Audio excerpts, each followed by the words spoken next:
जय हिंद दोस्तों। आज समझिएगा भारत का संवैधानिक विकास, कॉन्स्टिट्यूशनल डेवलपमेंट ऑफ इंडिया। तो कॉन्स्टिट्यूशनल डेवलपमेंट ऑफ इंडिया कब कब हुआ और कैसे कैसे हुआ, इस चीज़ को समझने के लिए हम एक चार्ट की मदद से ही यहाँ समझेंगे। चार्ट की मदद से समझने के दो फायदे हैं। एक तो आपको जल्दी समझ में आएगा, जल्दी याद होगा, और दूसरा आपके रजिस्टर कम भरेंगे। और समझिए, देखिए, इसको समझने के लिए दो चीज़ों से हम समझ सकते हैं, दो तरह से। एक तो भारत के संवैधानिक विकास को ईस्ट इंडिया कंपनी के अंतर्गत समझ सकते हैं और ब्रिटिश क्राउन के अंतर्गत, यानी कि जब ईस्ट इंडिया कंपनी भारत में आई उसके आने के बाद कब कब क्या क्या विकास भारतीय संविधान में हुआ। और भारत का संवैधानिक विकास इसको इसीलिए बोलते हैं कि क्या क्या फ़ायदा हुआ इनके आने के बाद।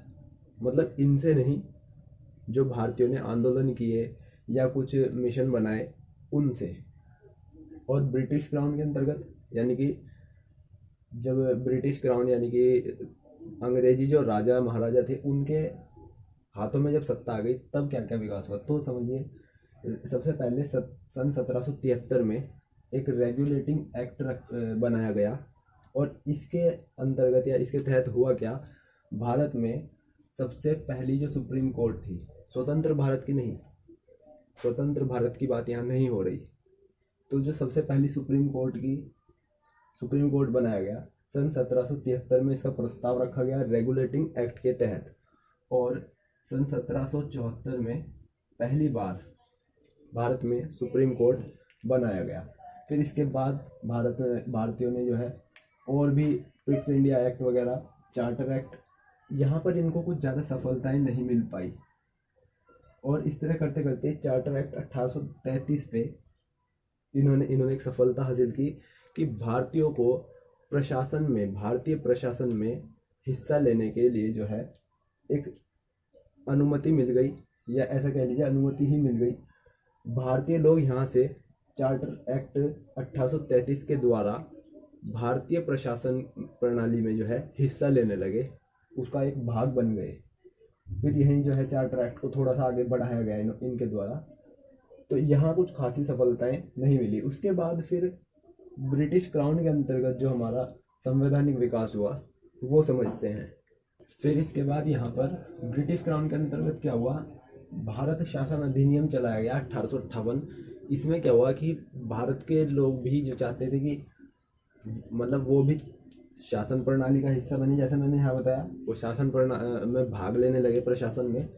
तो यहाँ पर भारतीयों की भी एक अलग पार्टियां बना दी गई। जैसे मान लीजिए ये हमारी कांग्रेस थी उस टाइम, इंडियन नेशनल कांग्रेस, उनको निर्मित करने का जो है प्रस्ताव यहाँ स्वीकृत कर लिए गए। तो ऐसे करके यहाँ पर इंडियन नेशनल कांग्रेस का उदय हुआ और ये भारत परिषद अधिनियम 1861 चलाया गया। और यहीं पर भारतीय लोग जो है इस चीज़ में भी हिस्सा लेने लगे कि जैसे हम लोगों से टैक्स लिए जाते थे, अब ब्रिटिश लोग करते क्या थे, टैक्स लेते थे, ये टैक्स वो टैक्स। तो भारतीय लोगों ने ये जानना चाहा, इस चीज़ में रुचि ली कि हमारे टैक्स का, हमारे पैसे का किस तरह से यूज़ किया जा रहा है, कि वो हमारे ऊपर कैसे इस्तेमाल करते हैं और क्या करते हैं। तो यहाँ पर इनको कुछ खास इतना ज़्यादा रिस्पॉन्स नहीं दिया गया। तो भारत परिषद अधिनियम को ही आगे बढ़ाकर 1892 में इनको यहाँ पर एक सफलता मिली कि भारतीय लोग जो है बजट पर, भारत का जो बजट होता था साल का, आज भी आता है, जैसे फाइनेंस मिनिस्टर्स देते हैं, तो उस बजट पर बहस करने की अनुमति इन लोगों को यहाँ मिल गई सन 1892 में। किस अधिनियम के अंतर्गत, भारत परिषद अधिनियम के द्वारा इनको बजट में बहस करने की अनुमति मिल गई। फिर यहीं पर ऐसे ही 1909 तक ये बढ़ाया गया। और भारत शासन अधिनियम जो 1919 है, इसमें क्या हुआ, केंद्र का जो विधानमंडल होता है उसको द्विसदनीय बना दिया गया, यानी कि वहाँ पर दो सदन कर दिए गए। जैसे लोकसभा और राज्यसभा आज भी हैं, वही दो सदनों में इसको यहाँ बांट दिया गया, केंद्रीय विधानमंडल को। फिर भारत शासन अधिनियम 1935 आया और इसके अंतर्गत दो तीन चीज़ें आती हैं। जैसे एक तो संघीय शासन प्रणाली, इसका प्रावधान भारत शासन अधिनियम 1935 में। अगर ये क्वेश्चन बन सकते हैं आपके किसी भी एग्जाम में, और ये जो है ना, अगर आप मेंस का भी पेपर देने जाते हैं तो वहाँ भी आपको ये चार्ट बहुत हेल्प करेगा। ऐसे इसको आप याद रख सकते हैं, और एक्ट तो पूरे याद रहेंगे, और ये कौन कौन सा अधिनियम कौन कौन से साल में चलाएगा ये पूरा याद रहेगा। फिर अखिल भारतीय संघ, इसका प्रावधान भी जो है भारत शासन अधिनियम 1935 में ही है। और केंद्र और राज्यों के बीच जो शक्ति विभाजन होता है कि केंद्र की पावर्स अलग होती हैं और राज्यों की पावर्स अलग होती हैं, उसका प्रावधान भी, उन शक्तियों का जो विभाजन होता है उसका प्रावधान भी भारत शासन अधिनियम 1935 में ही है।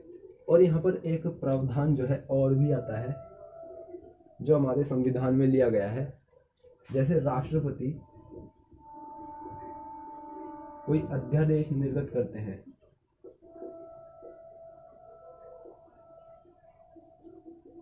तो वो अध्यादेश निर्गत करने का जो एक प्रावधान लिया गया है वो यहीं से जो है इंस्पायर होके लिया गया है, भारत शासन अधिनियम 1935 से।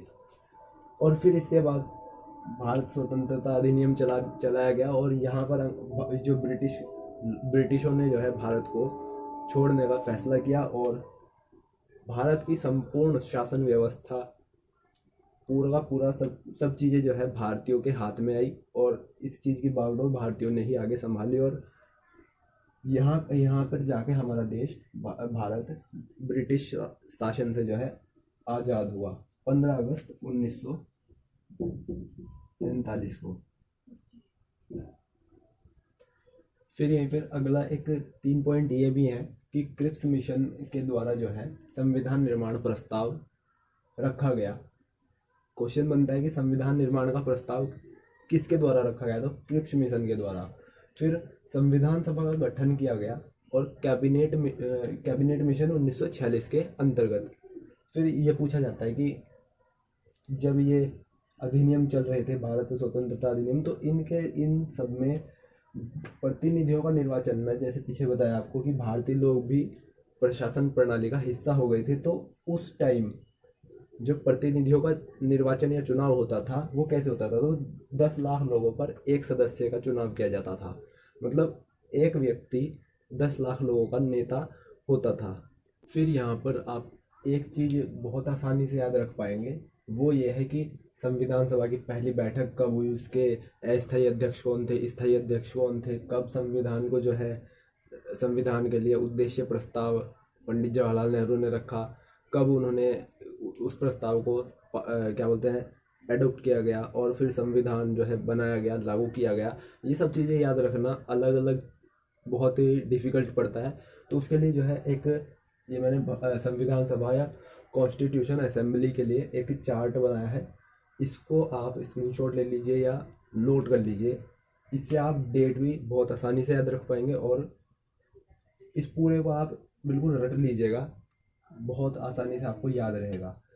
तो ये है 9 दिसंबर 1946 को संविधान सभा की प्रथम बैठक हुई, जिसमें डॉक्टर सच्चिदानंद सिन्हा को अस्थायी अध्यक्ष तथा डॉक्टर राजेंद्र प्रसाद को 11 दिसंबर 1946 को डॉक्टर राजेंद्र प्रसाद को स्थायी अध्यक्ष चुना गया।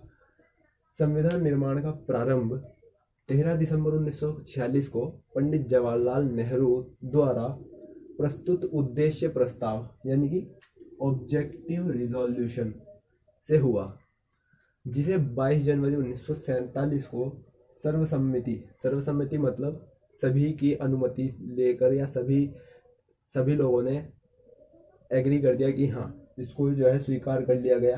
फिर 26 नवंबर 1949 को भारतीय संविधान अंगीकृत यानी एडॉप्ट किया गया, ये चीज़ याद रखिए। और जबकि 26 जनवरी 1950 को, इसीलिए जबकि लिखा है, 26 जनवरी 1950 को इसे पूर्णतः लागू किया गया अर्थात एग्जीक्यूट किया गया। इसको जो है बहुत आसानी से आप याद रख पाएंगे, इसीलिए इसको थोड़ा सरल भाषा में लिखा है। फिर कुछ इम्पोर्टेंट यहीं से आते हैं जो इसमें नहीं लिख सकते, वरना तो ये परिभाषा जो है डिफ़िकल्ट हो जाएगी। तो कुछ क्वेश्चन है जो एग्ज़ाम में बन सकते हैं, जैसे भारतीय संविधान का पहला प्रारूप या फर्स्ट ड्राफ्ट किसने लिखा था, तो सर बी एन राव के द्वारा जो है ये फर्स्ट ड्राफ्ट जो है लिखा गया था, और भारतीय संविधान सभा के संवैधानिक सलाहकार भी थे सर BN राव। और संविधान सभा के जो जितने भी अधिवेशन हुए थे, वो कितने अधिवेशन हुए थे संविधान बनते वक्त? तो 12 अधिवेशन हुए थे। और संविधान को बनने में कितना समय लगा था, ये भी क्वेश्चन बनता है। तो 2 वर्ष 11 माह और 18 दिन, 2 साल 11 महीने और 18 दिन का समय भारतीय संविधान को पूर्णतः बनने में लगा था। फिर अब अगर पूछता है कि संविधान सभा की जो झंडा समिति होती है, उसके अध्यक्ष कौन थे? सबसे पहले अध्यक्ष तो डॉक्टर राजेंद्र प्रसाद। और जनगण मन को राष्ट्रगान के रूप में कब अपनाया गया? तो 24 जनवरी 1950 को। फिर यहीं आपसे पूछता है कि अशोक चक्र को नेशनल एम्बल होता है, जो हमारा राष्ट्रीय चिन्ह होता है, उसके रूप में कब अपनाया गया या कब उसको अंगीकृत किया गया? तो 26 जनवरी 1950 को, जिस दिन संविधान लागू हुआ था। तो जैसा भी आप लोगों को वीडियो लगा हो, कमेंट में ज़रूर बताएं। और थैंक्स फॉर वॉचिंग। मैं मिलता हूँ आपसे अगले वीडियो में।